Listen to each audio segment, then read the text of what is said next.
क्या करा हमने अभी? Investment fluctuation reserve. Now workman compensation reserve, treatment of workman compensation reserve क्यों क्रिएट करते हैं? It is a reserve set aside out of profits to meet possible liability claim on account of compensation to employees if it arises. Say for accident, आपके employees आपके लिए कुछ काम कर रहे थे while rendering the service, उनको कभी कुछ नॉर्मल सा सिनेरियो है, काम करते करते कोई एक्सीडेंट हो जाता है, किसी को कोई चोट लग जाती है, कोई बीमार हो जाता है, तो पार्टनरशिप फर्म ने कुछ रिजर्व किया हुआ था set aside out of profits कि अगर ऐसी कोई लायबिलिटी अराइज हुई तो हम वहां से उसको मीट कर लेंगे. Again due to concept of prudence आप रिजर्व बना के चल रहे हैं. कोई भी रिजर्व बनाने के लिए पार्टनर्स अपने प्रॉफिट्स सैक्रिफाइस करते हैं, यस और नो? Yes sir. ओके, तो समझेंगे वर्कमैन कंपनसेशन रिजर्व की ट्रीटमेंट क्या होगी. Old ratio 3:2:1, new ratio 1:1:1. Partners ABC है. बैलेंस शीट में लायबिलिटी साइड पे क्या पेयर कर रहा होगा? Workman compensation reserve. Specific purpose के लिए रिजर्व क्रिएट किया हुआ है, बट इसके मल्टीपल केसेस होते हैं. क्या क्या हो सकते हैं? पहला case, there is no claim, no other information is given regarding workman compensation reserve. Balance sheet में लायबिलिटी साइड पे आ रहा है रिजर्व्स और एडिशनल इंफॉर्मेशन में कुछ नहीं लिखा, वर्कमैन कॉम्पनसेशन से रिलेटेड कुछ भी नहीं लिखा, तो इसका मतलब होता है there is no claim. There is no claim by the employees. तो अगर कोई क्लेम नहीं है तो इसका मतलब आपका रिजर्व जो है वो फ्री है. तो case 1, when there is no claim against workman compensation, the entire workman compensation reserve is free for distribution. It will be treated like any other reserve. It will be treated like any other general reserve, and it will be distributed among the partners in the old profit sharing ratio. तो कितना reserve था? 30,000. Old ratio 3:2:1. Distribute कर देंगे, ध्यान से देखना, distribute कर देंगे 30,000 किस रेशियो में? 3:2:1. 15,000, 10,000, 5,000. डिस्ट्रीब्यूट हो गया. न्यू बैलेंस शीट में ध्यान से देखना, ओल्ड बैलेंस शीट में रिजर्व्स कितने आ रहे थे? 30,000. After reconstitution new balance sheet में अनुष्का वर्कमैन कॉम्पनसेशन रिजर्व किस वैल्यू पे आएगा? Sir, not to be shown.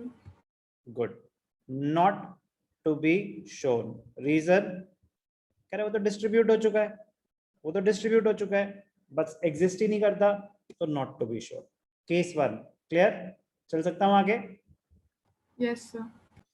Case 2, claim on account of workman compensation is 12,000. आपने कितना रिजर्व बना रखा है? 18,000. कितने का क्लेम अराइज हो गया? 12,000. आदित्य कनेक्टेड? हाँ सर कनेक्टेड. ओके, रिजर्व था 30,000, claim at the time of reconstitution claim आया 12,000, तो reserve is more than the claim.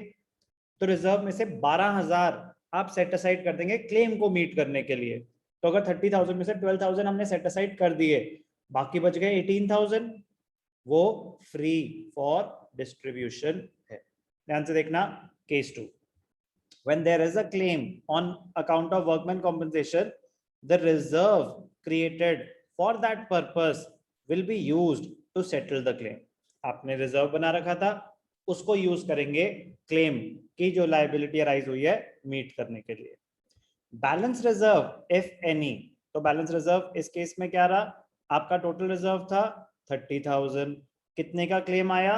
12,000, तो बैलेंस कितना बच गया? 18,000. तो balance reserve will be distributed among the partners in the old profit sharing ratio. In this case, the claim of 12,000 will be settled against workman compensation reserve. तो जो 12,000 का claim था वो जैसे इन्वेस्टमेंट्स की वैल्यू गिर रही थी तो आईएफआर यूज हुआ था उस जो फॉल इन इन्वेस्टमेंट्स के राइट ऑफ करने के लिए, ऐसे ही जो आपकी लाइबिलिटी अराइज हुई क्लेम की, वो कहां से यूज होगा, जो आपने रिजर्व बना रखा है। बाकी 18,000 पार्टनर्स में डिस्ट्रीब्यूट हो जाएगा ओल्ड रेशियो में। दिखाएंगे कैसे, कितना है टोटल रिजर्व हमारे पास शौर्य?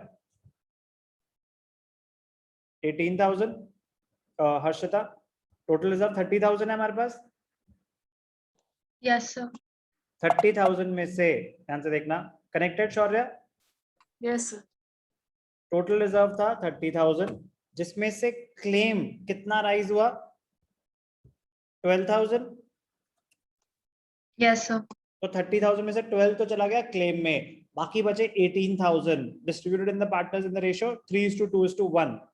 6 6 6 3 3 3,000 3 3s are 9 3 2s are 6 3 1s are 3 9 9 18,000। ध्यान से देखना न्यू बैलेंस शीट में कैसे शो करेंगे। रिजर्व तो आपके पास 30,000 था, जिसमें से 12,000 आपने क्लेम क्रिएट करा। ये क्लेम आपकी एक नई लायबिलिटी बन गई है। अभी पेमेंट नहीं हुई है, बट आपको लायबिलिटी के लिए तो प्रोविजन आप पहले रिजर्व मान के चल रहे थे, अब वो एक आपकी लायबिलिटी बन गई है क्लेम्स। तो ट्रांसफर हो जाएंगे 12,000 वहां से, बाकी 18,000 पार्टनर्स में। न्यू बैलेंस शीट में जो 12,000 का क्लेम आपने क्रिएट करा है, it will appear on the liability side of the balance sheet as claim on workman compensation। 30,000 का रिजर्व था, 12,000 का क्लेम था। 30 में से 12,000 चले जाएंगे क्लेम में, बाकी 18,000 डिस्ट्रीब्यूट हो जाएंगे पार्टनर्स में। Calculation, journal entry and presentation in the new balance sheet समझ आई? Yes, sir. ठीक है, केस 1 केस 2 ध्यान से रीड करेंगे, फिर मैं कराऊंगा केस 3 केस 4।